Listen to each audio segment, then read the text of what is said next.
out in my little lavender patch, and I gotta tell you, it's one of the most gratifying times of the year. Wait all year for lavender, and now it's ready, and you can see some of these are ready, and I'm going to go ahead and harvest. If you can see that some of the buds are actually opening, if you can see that, that means the lavender is ready to be harvested. You get the best flavor and the best color holds, and perfect time for harvest. So I'm going to go ahead and get a basket here, and I'm just going to go ahead and cut some of the ones that are ready. If you are a commercial grower, you just come and harvest it all. But if you're me and you have a little patch with only about 10 or 12 actual plants, this one is called Big Time Blue, and you can see that it is a beautiful purple color. Lovely. I'm going to go home and show you how to make some. Isn't that beautiful? To go home and show you how to make some lavender or syrup using fresh blooms. There you have it. I've been working about 20 minutes. I've got about 4 plants of Big Time Blue. I've got about 4 plants of Big Time Blue, and I'm pretty satisfied. This will be a nice big bunch. I'll cook with some, and then I'll hang the rest up to dry. Hi there. So here we are back in my kitchen. This is not a studio kitchen. It's my working kitchen where I test all of my recipes. And I brought some lavender in that I showed you how to harvest today. And I'm going to show you what you do with it. So if you went to a lavender farm, to a pick your own, and you got some lavender, or you bought a bunch of lavender from a lavender farm, this is some that I harvested earlier and it's now dried. I'll show you how you would work with it and how you would use the buds. But first of all, I want to get started. I promised that I would show you how to make some recipes earlier, and one of the easiest things that you can do with lavender is to make a lavender apple spice tea. Now you can use all different kinds of lavender. We're going to use those for a second recipe. Here's one that's called New Zealand Blue. That's a very nice culinary lavender. A lot of growers carry it.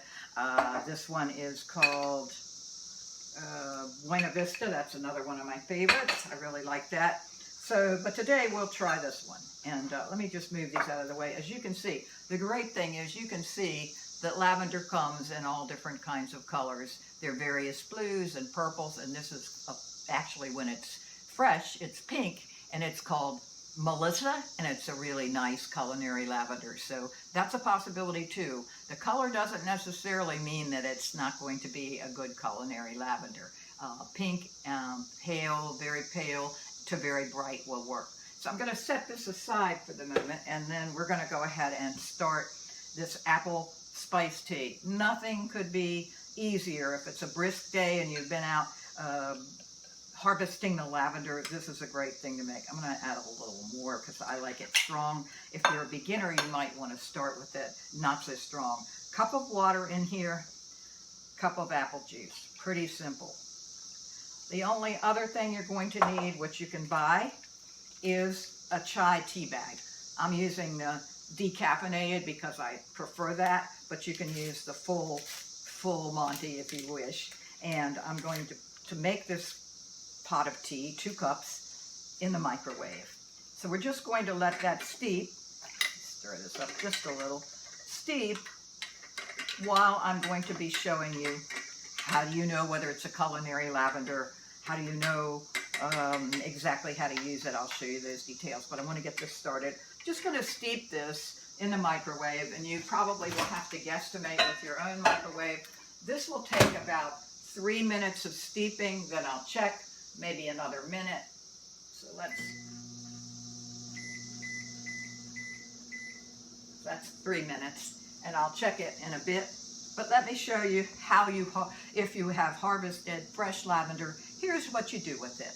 Very, very simple. You just pluck off the very tender parts, and that's what you're going to use. And you'll see the little bloomlets are called corollas, and you use them too. Now you notice I'm not using any of the leaves. Why would you do that? And lavender is unusual in that respect, in that it is the blooms, the spikes as they are called, and not the leaves that you use. And the reason for that is that most of the oil is in little sacs that are in the buds and the blooms. So that's what you use with lavender. It's not like that the leaves are poisonous or anything. They just aren't as fragrant and potent. And by the way, if you're wondering, how do you know whether it's a culinary lavender? Let me talk about that while we're doing this. And this smells wonderful, by the way. That's one of the nifty things about lavender. It's culinary lavender, which is technically called true lavender or angustifolia lavender. It will be better for cooking. I'll talk to you a minute about a lavender that's not. There is one French lavender called Provence that you can cook with, but most of the French lavenders, ironically, are not good for cooking. Why is that? Well, they're actually a cross. This is called, as I say, angustifolia, and this one is called Sweet Romance. That's the name of the variety. And you can see I'm getting it quite a bit here because I'm going to be putting a tablespoon in another recipe that I'm going to show you in a second. So let me just get these off. So how do you know it's an angustifolia? Well, for one thing, the stalks aren't usually real tall and the blooms are fairly compact. You see that in both of these cases. And this one would work the same way. You would just pick off the blooms as best you can, and it's really fun to do because it smells wonderful. So what is it that's so special about lavender? Culinary lavender actually is almost chameleon-like. It's a remarkable herb in that it goes really, really well with both savory and sweet things. I was rather amazed when I discovered that, for example, one of the things that lavender, that looks great, I almost have a tablespoon there. One of the things that lavender does really well with is any of the gingerbread spices. Like if you wanted to make a ginger ale and spike it up with a little lavender syrup, that would be great. The tea is ready. Let me take a look and see if I think it needs to steep a little more. These are ready, see? I'm just going to set those aside, and that's what I'm going to be using for the next recipe. But let's take a quick peek. So it needs to steep a little more. I'm going to give it another minute. It's an interesting herb in that most herbs that you think of, you wouldn't necessarily say, oh yes, that would go with the gingerbread spices. It's really great in a ginger cookie. I have a snickerdoodle recipe that has the usual cinnamon, but it has some ginger and it has some lavender in it, and it's really fantastic. It's just a delicious, better than the usual. Another thing you can do, by the way, with the little, they're called corollas, as I say. I'll show you a trick with what you can do with those in a minute too. But I want to show you how you know if maybe your neighbor has a couple lavender plants, or maybe somebody else that you know does, and you aren't sure whether they're culinary lavender or not. I want to show you how you can kind of tell what it is you're getting. First of all, the culinary lavenders tend to bloom earlier in the season. So if somebody has lavenders and they say, oh, that one is blooming very early, it's very likely a culinary lavender. The culinary lavenders are sweeter, they're fresher tasting, they don't have as much camphor. They have lots of properties that make them blend in very well with all kinds of fruits, and I'm going to show you a fruit recipe in a second and let the tea steep a little bit more. And as you can see, this is called Ex Intermedia. It's a lavender that is a cross between a true lavender and one called latifolia. And latifolia is much harsher, has more camphor, so it's not really the best for cooking. In fact, it's great for soaps, it's great for perfumes, but it's going to give your food a perfumey or soapy kind of quality, so you don't want it. Another way you can kind of tell angustifolias, if you see them in the field, is they often tend to have branching parts like that, and the angustifolias almost never do. So if yours is thicker blooms, not long ones, brighter colors, and shorter, it's most likely. So then you would be able to cook it. Of course, you could try it, but actually the ones that are not angustifolias, the ex intermedias, that means it's a cross, they just really aren't tasting very good. Okay, so now you see how we're going to use it, and the fragrance is amazing. Everything, the fragrance and the various notes of lavender go with berries, all kinds of berries, all kinds of spices, marinades for meats, terrific variety, and you would not necessarily know it. So the tea is pretty much ready. So I'm going to fix myself a cup here. And this is what you want to have for yourself on a chilly day when you come in and it's been windy out in the lavender field. So this is a simple way to enjoy lavender, either fresh or dried. I'm going to use, as I say, I'm going to use the fresh for something else. So you can fix yourself a really lush cup of tea. That just shows you, as a matter of fact, that lavender goes with apple. You can make yourself, in fact, there's a recipe in my book, The Art of Cooking with Lavender, for making spiced mulled apple cider for the fall. Really nice recipe. And again, it has the spices and ginger and lavender in it. So here's a cup of tea. I'm going to take a little sip. Very, very good. Now, I think it's sweet enough as it is, but you could put in a little honey if you wanted to. With the apple juice, it's kind of sweet. But I want to show you right off now what I'm going to do with the buds. Right here, I've got some syrup cooking. Now, lavender syrup, you can make a plain syrup in the same way that you would use a simple syrup in your kitchen, or you can make a gourmet fruit syrup. And as I said, any kind of fruit would work. And basically what I've done here, let you take a look, is I've been cooking down 2 cups of water, 2 cups of sugar, and a 1/2 to 2/3 cup of fresh fruit. And this actually was a really nice nectarine.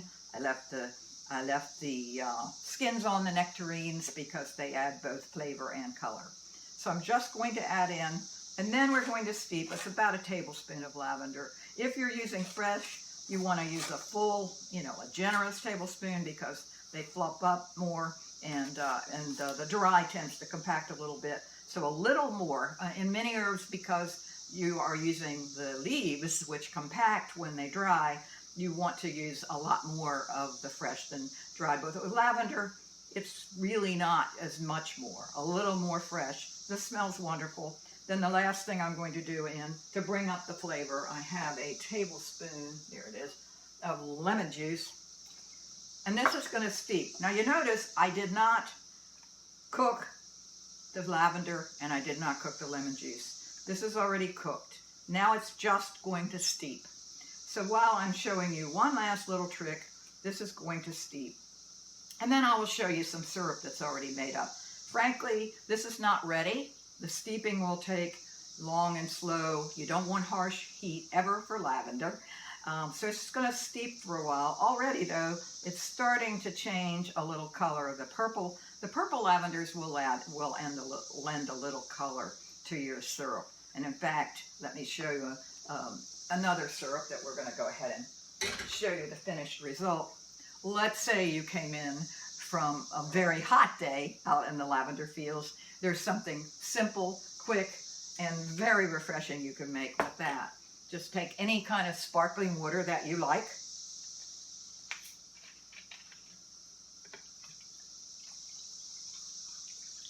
I can already tell this is going to be terrific. So refreshing. And then here's some syrup that I already made up. And this was plum. So it's going to have, as you can see, a totally different color and a slightly different flavor. You can also use raspberry, or you could use strawberry or blackberry. So I'm just going to add this in to taste. Isn't that pretty? And I've heard people call these sometimes French sodas or Italian sodas, but I'm not sure exactly why that they are. They're just a nice sparkling soda. You can, in fact, if you like, add a few of the buds in just for looks. Of course, the other thing you can do, which if you are having a party, it's great to do, is that. So I'm going to depart from the kitchen now and enjoy your day and get out in the fields and enjoy some lavender. That's really refreshing. Light, simple, refreshing.